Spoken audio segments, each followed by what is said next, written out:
Next part is disconnect from all, and that means that everything that's outside of yourself. When we're going to do intuitive work, when we want to focus on someone exclusively, it doesn't involve our things, it doesn't involve us. So we want to get an impression about a situation outside of ourselves, and what we want to do is we want to remove all our external factors. We don't want to have our relationships in this space. We don't want to be connected to the people that we're in a relationship with in whatever way. We don't want to be connected to our work, our colleagues or projects at work.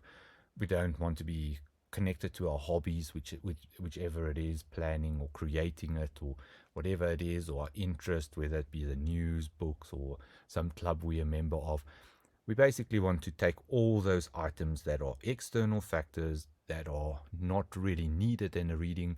We want ourselves, we want our connection to our intuitive space, to our third eye, but we don't really need to have our partner, say, in our minds. We don't want to think about them, because if we think about them or we're very connected to them, what we could do is we could really read them, or we can read a combination.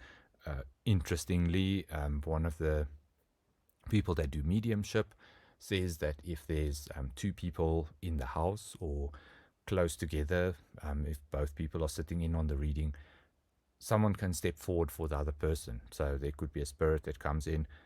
The same way, if you do a reading for someone and you've got someone close to you, you could really connect to them, and you could then potentially bring their things into the reading space. And that's not what you want. Yes, we're going to make a connection with someone later on. We're going to go through how to do that.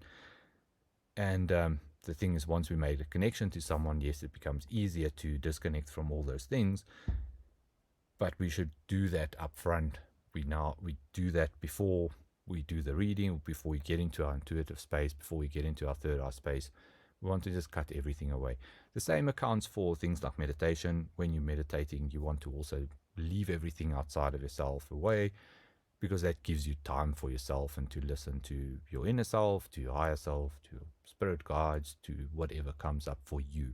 You don't want to have everything else in the world in your space, because this is your time for yourself. And same as the sitter, you want the time for the sitter, for them to to connect to them and then bring their stuff forward. Everything about you outside. So